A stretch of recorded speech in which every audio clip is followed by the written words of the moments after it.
everyone. Thank you guys so much for joining. We'll let everyone trickle in to my favorite part of the day, the live pitch contest. So fun. Hope everyone is enjoying our small business summit today. I've personally been enjoying it, having a lot of fun checking everything out. Feel free to drop in the chat where you guys are tuning in from, what you're learning today, what your favorite sessions have been. This might be your favorite session. It's definitely mine. All right, so welcome everyone to the Digital Doors live pitch contest. We created this pitch contest to shine a spotlight and support small business owners who have been hit hard due to COVID-19. Recognizing the massive pivot to online since then, today's pitch contest in partnership with Mastercard has a focus on expanding the small business's digital presence. But before we dive in, I want to welcome our amazing panel of judges. We have Arian Simone, who's the general partner and co-founder of Fearless Fund. Welcome, Arian. Thank you for having me. Of course. We have Sonja Rasula, the founder of Care Package and Unique Markets. Welcome, Sonja. And the one and only Ginger Siegel, North American Small Business Lead at Mastercard. Love seeing where all of you are tuning in from. The Seattle, Los Angeles, amazing. Love it. Okay, so the quick rundown of how the pitch contest is going to work. We have our 3 small business finalists waiting in the wings, and each of them will have 4 minutes to give these judges their best pitch. Once they give us their pitch, then we'll move into a 6-minute Q&A round with the judges. Everyone will have time to answer their questions. We received so many thoughtful and inspiring applications, and I want to thank everyone who applied. It's so fun. The team has such a good time reading through every single one of them. The 3 women who are pitching us today are rock stars in their own right, and I'm so excited to meet them. So without further ado, we're going to bring up our first pitch contestant. Her name is Heather Miller. She's the founder and CEO of Grasshopper. This mobile mentorship app is bringing together female and non-binary mentees and mentors. So we will give Heather a minute to join us. Welcome, Heather. Hello. Hi, Heather. Hi. How are you? We are so good. We're so excited to have you. So we're going to go ahead and give you those 4 minutes to kick off. Give us your pitch, and then we'll throw it to the judges with questions. So take it away, Heather. Absolutely. First off, it's such a pleasure to be here. And thank you all for making the time and hosting me. I've been following all of your work. So just to reiterate, my name is Heather Miller. I'm the founder and CEO of Grasshopper, which is a mentorship app. It's for female and non-binary mentors and mentees. So our mission is to increase the percentage of women and diversity talent in leadership roles. There are so many reasons for the dismal percentage of women in leaderships, but the 2 that we thought that we could impact were mentorship and role modeling. So it functions almost exactly like a dating app in that you create your profile, your preferences, you connect with mentors and mentees, you knowledge share, you refer each other, and create opportunities for each other.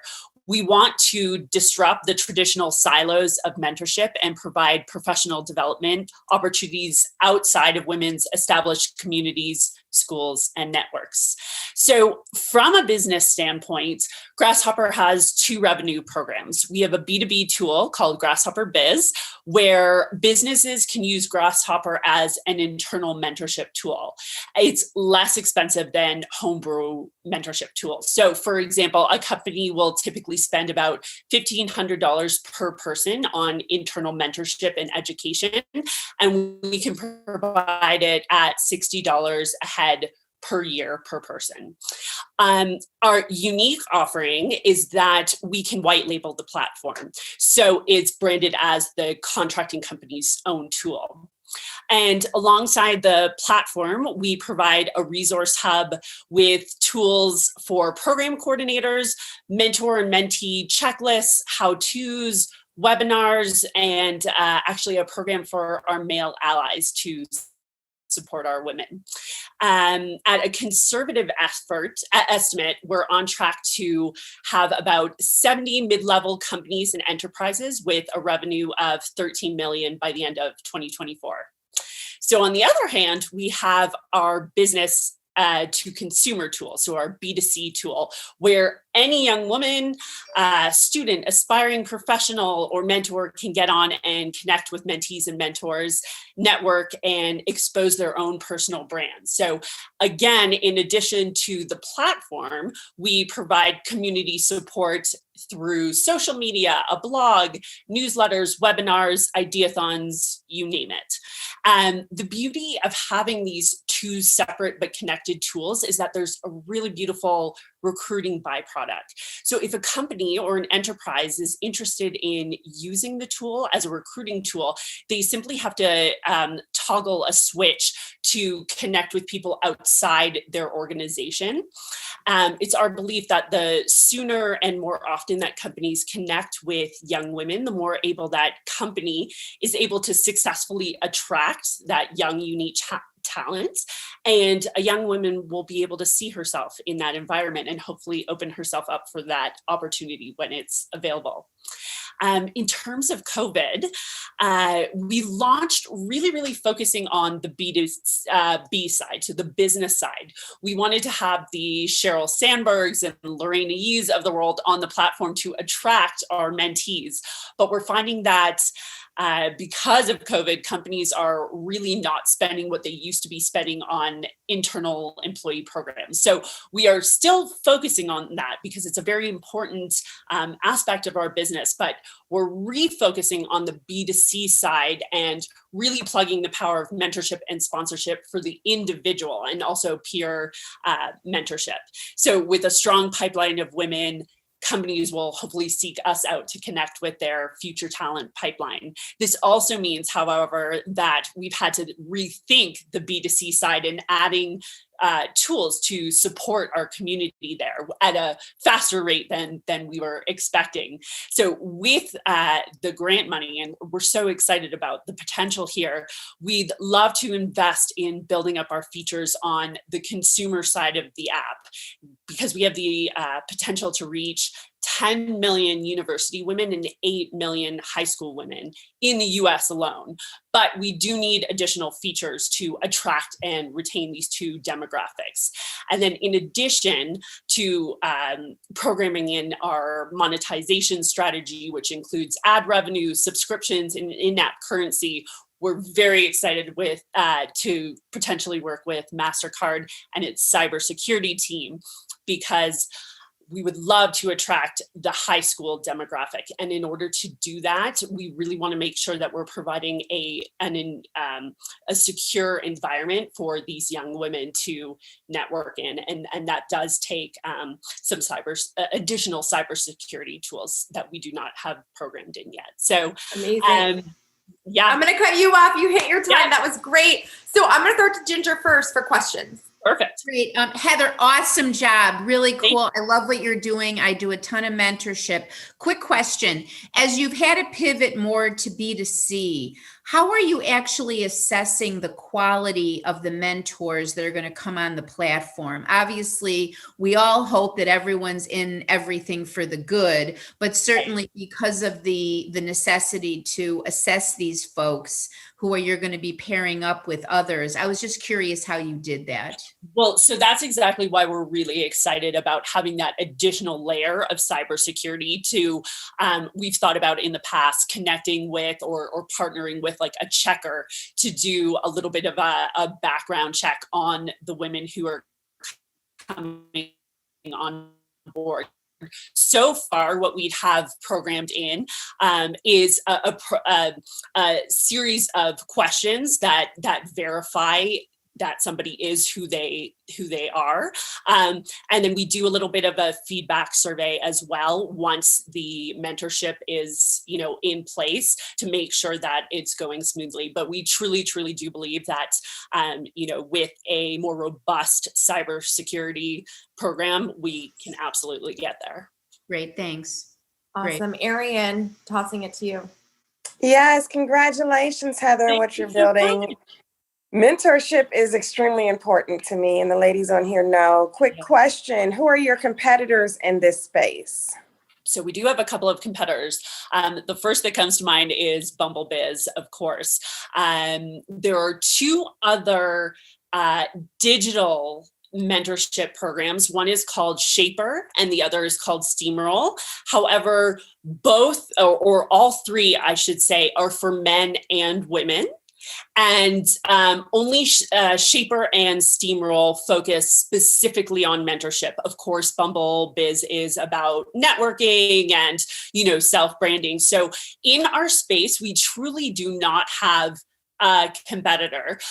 There's another app that's focused on women in STEM specifically, but we are not STEM only. So we do also cater to women in business in all different verticals. So consulting, law, women in sports, women in the arts, you name it. So there isn't anyone who's, directly competing in our space. Got you. Thank you. You're welcome. Sonja? Hi, so nice to Hello. meet you, Heather. So nice to meet you. So I'm just curious, what you think the first thing is, like, where's the bulk of this money going to go? Where's the attention needed right now, especially on a digital level?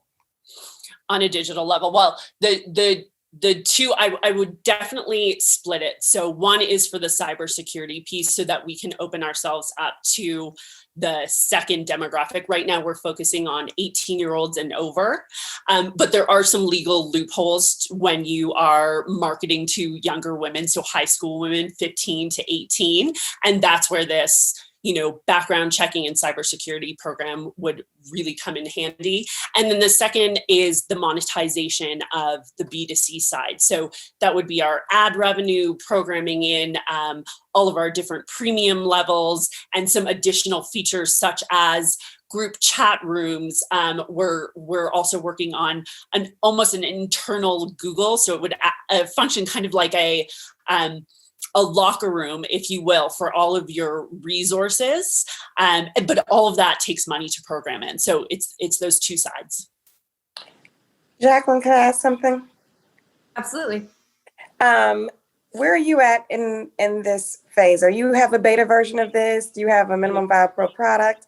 Okay, so you have a beta version of this. We do. And how much do you need in order to get to where you're past the beta version, where you're like up and running? We are up and running and we're open to the public. So we do have, companies on and we're functioning fully on the B2B side. And then we also launched in the App Store about 5 weeks ago for the B2C side. So we are fully functioning.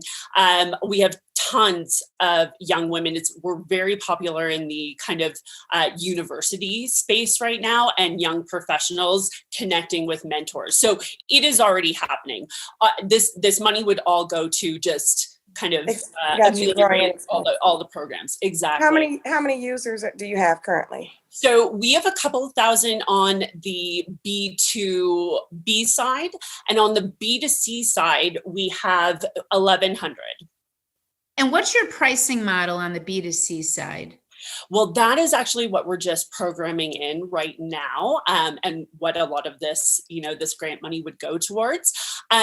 We have a couple of numbers that we're looking through, but we're looking at about for a very premium subscription, $13.99 a month, and that would give unlimited connections to mentors and unlimited programming. So as I said, there are a few different types of features. So you can get into a peer chat room. You can get into a mentor-led chat room. You can access a bunch of webinars and a bunch of courses.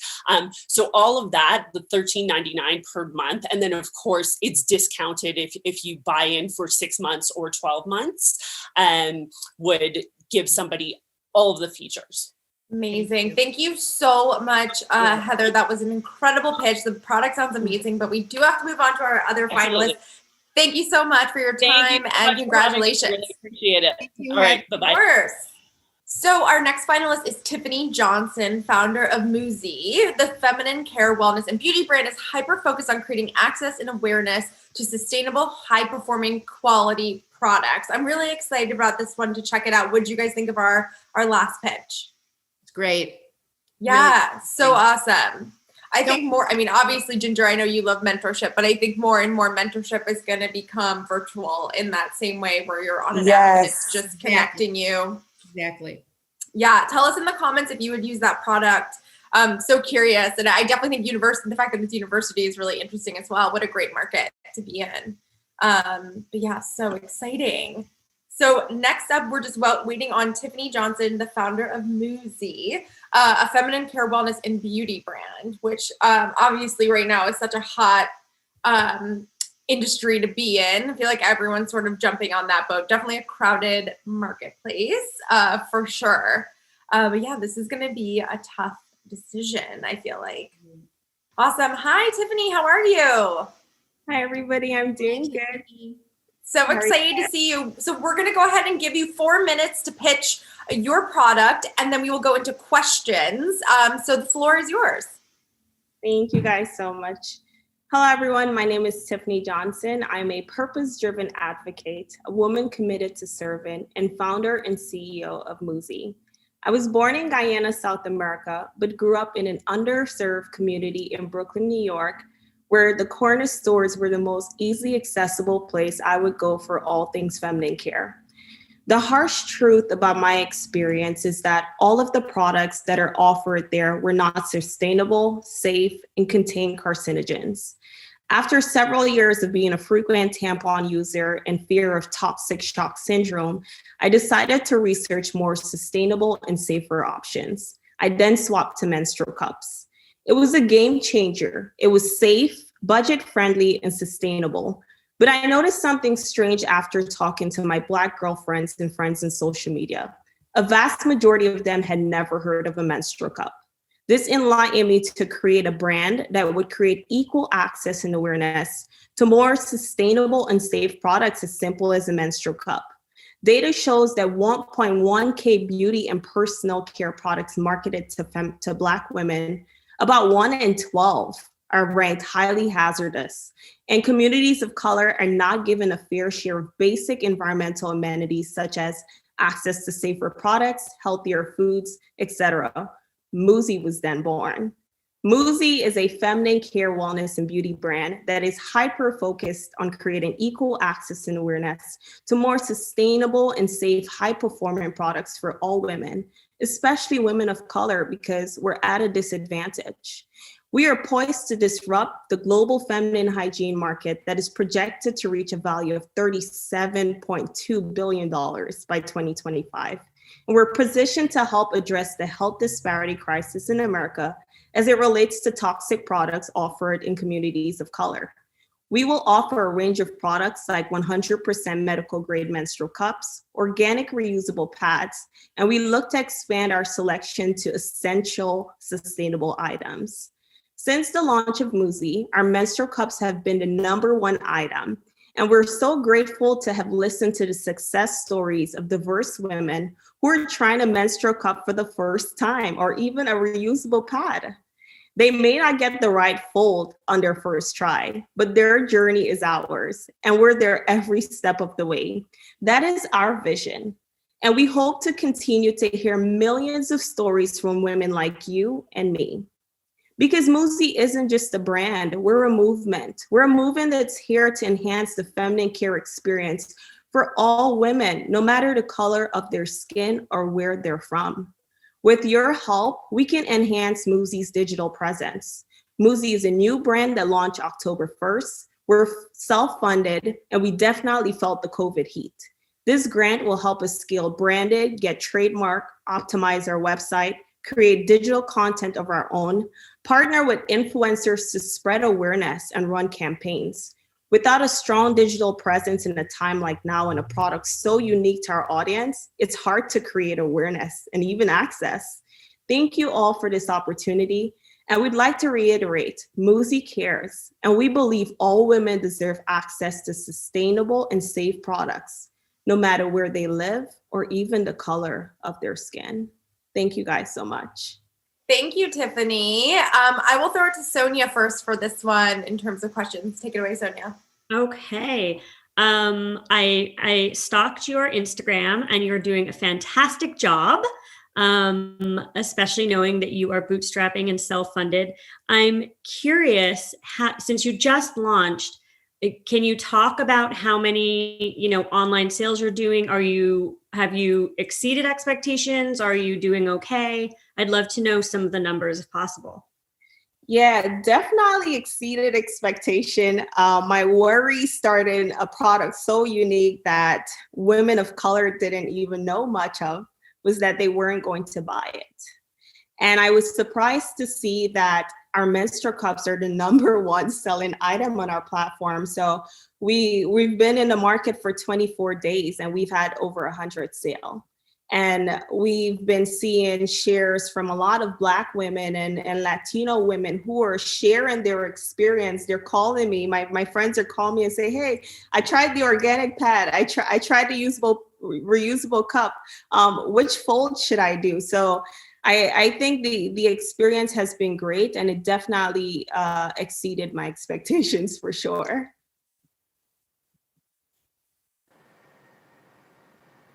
Amazing. Arian, I'll throw it to you. Congratulations on an excellent launch, actually. I'm like, okay, selling every day if you've had over 100 orders just in a matter of 24 days. Mm-hmm. So kudos to that. I have a question though. In this space, there's, honey pot, there's, oh gosh, what is it with L? The one that has things like the love with L or the letter L, it's the organic pads and tampons. What are you going to do to separate yourself from these competitors that are already in major retailers? Yes, absolutely. So when you look at companies like the Honey Pot and Femme and other Black-owned and women-owned companies, the products that they sell, they aren't all sustainable. Our brand is built on sustainability. We don't sell tampons. We don't sell regular pads. Everything that we sell is reusable. So our customers can reuse the menstrual cup. It lasts about 10 to 20 years.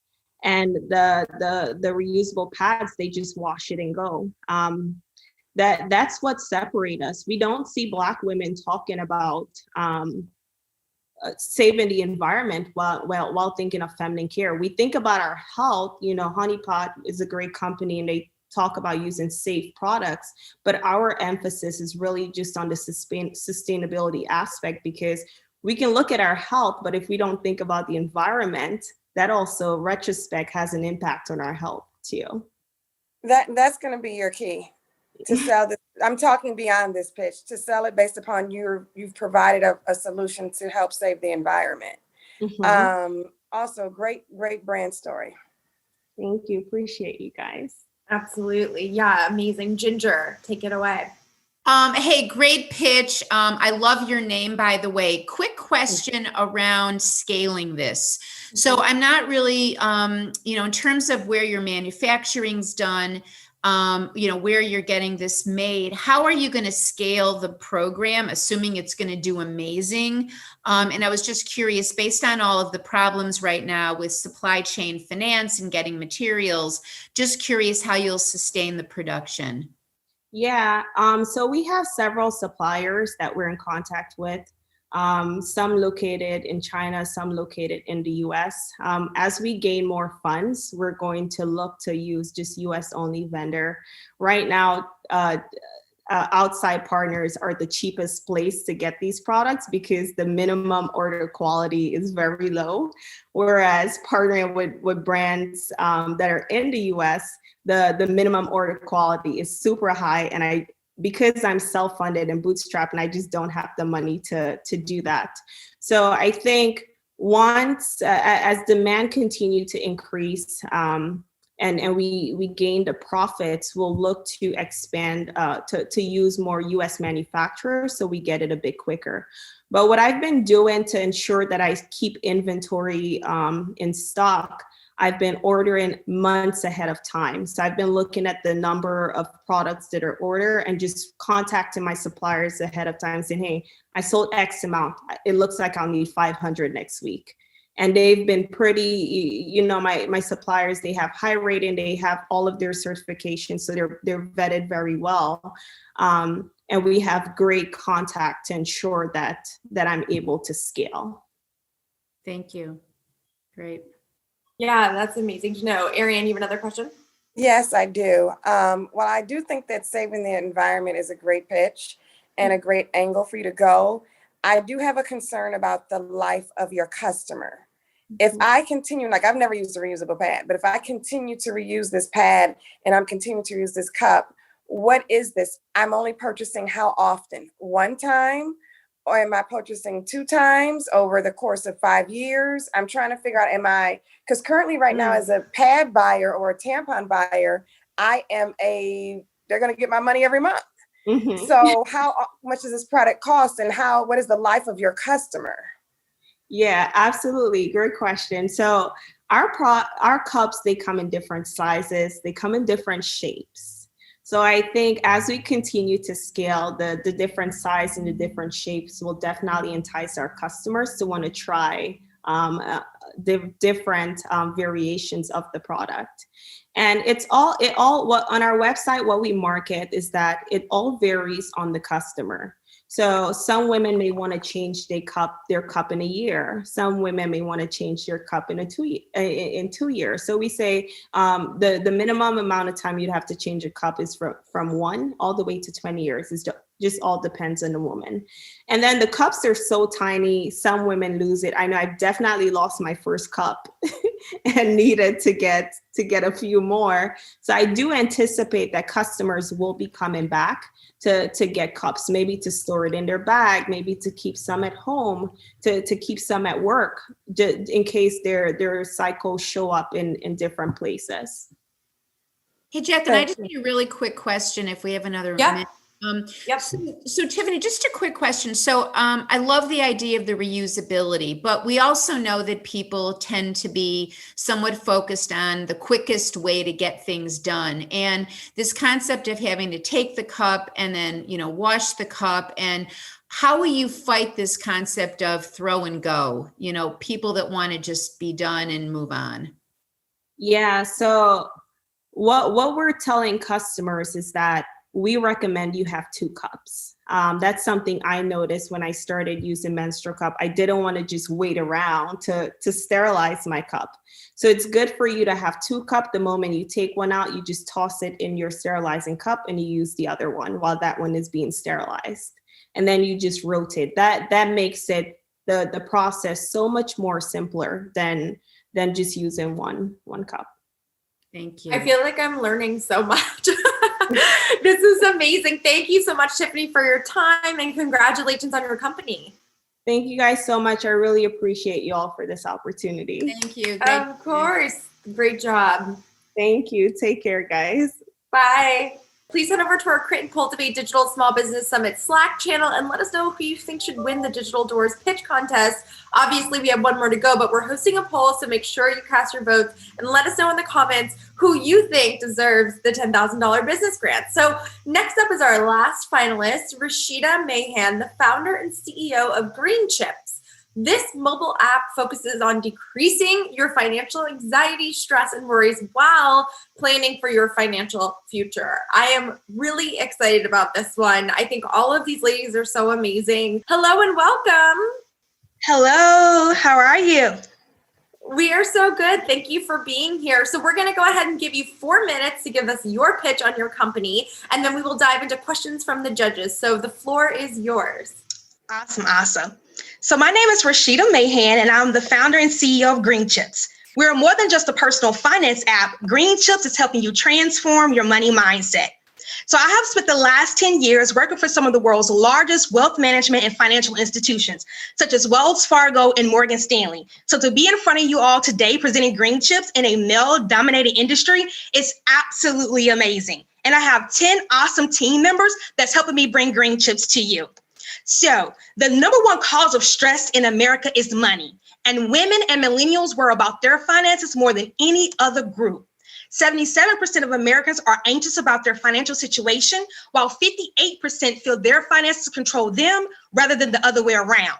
And 52% of Americans have difficulty controlling money-related worries. And of course, the COVID-19 pandemic has increased these numbers significantly. So what we do here at Green Chips, our mission is to help you decrease your financial anxiety, stress, and worries while planning for your financial future. We do this by using proven financial and cognitive therapy practices that help you transform your money mindset, eliminate poor habits, identify long-term goals, and how to achieve them. We go beyond what traditional personal finance apps provide by focusing on your total health. In return, that increases your financial health. We help you level up your wealth step by step.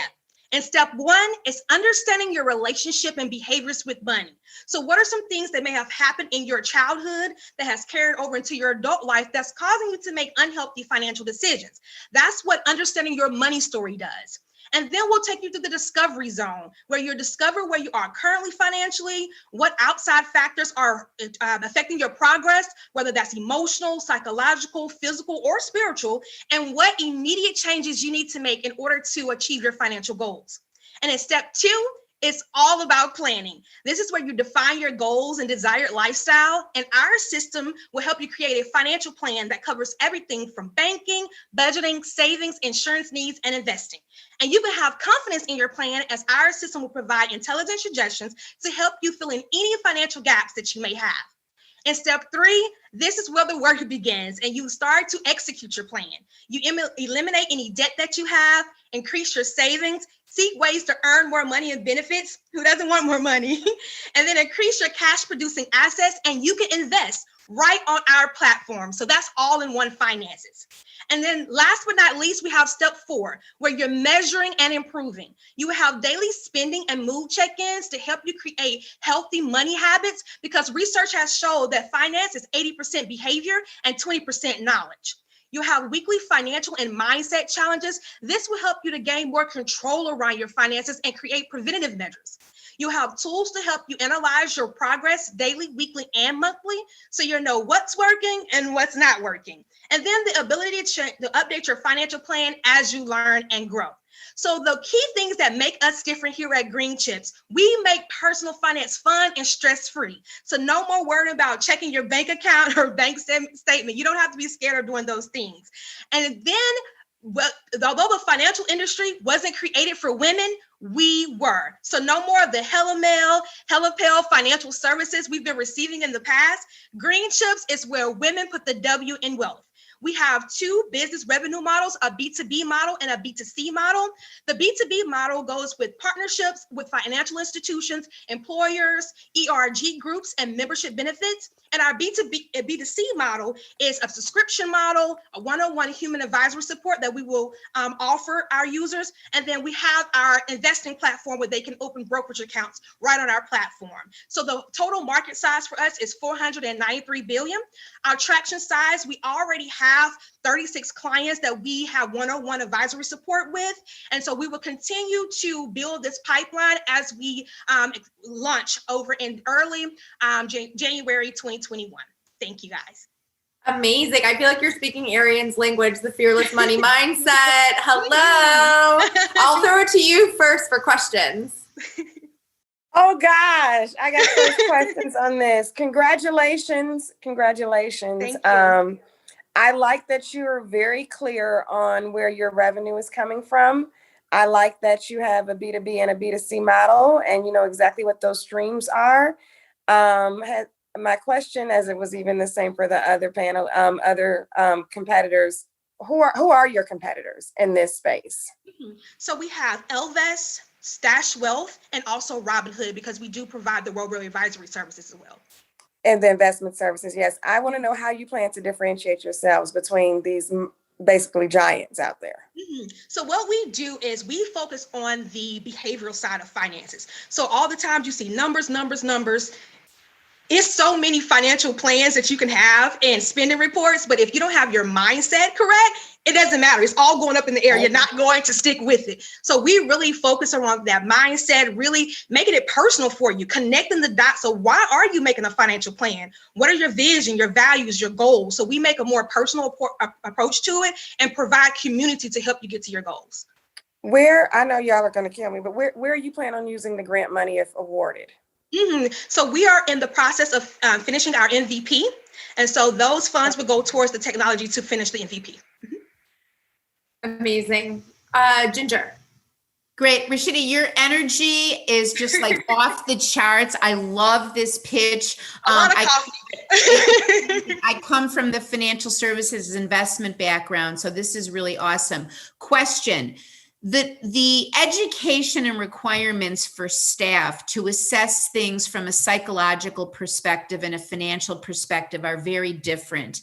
How do you expect what's your staffing model to ensure you have the right expertise in each area? And then how do you bring those two kind of concepts together for a final approach? So we already have a CFP on board. We're also bringing in what is called a financial therapist. It's kind of new to the industry, but the financial therapist, they'll either have a strong background in a psychological background, social work, and then we will merge that with the offerings of the CFP. So they will be able to tag team in essence to see what is the most needed individual for that particular client if they choose to do the one-on-one human advisory support. Great. Thank you. Awesome. Amazing. Sonja, you are up. Hi. Okay. I'm so on board with this idea already because I know I think finances is actually mostly psychological and people psych themselves out. I'm super curious, how are you going to reach your audience and who is like your main demographic? Because you've mentioned these kind of massive brands that you're up against. So who are you going to go after first and how are you going to reach them? So we have a target audience of African-American millennial women, and our sub-target is professional millennial women as well. So all women in particular, but our goal is to provide community, to create that community, to bring individuals on, to partner with organizations that have women empowerment movements and organizations that are all for women. So we do sort of like create and cultivate. That's my little plug there.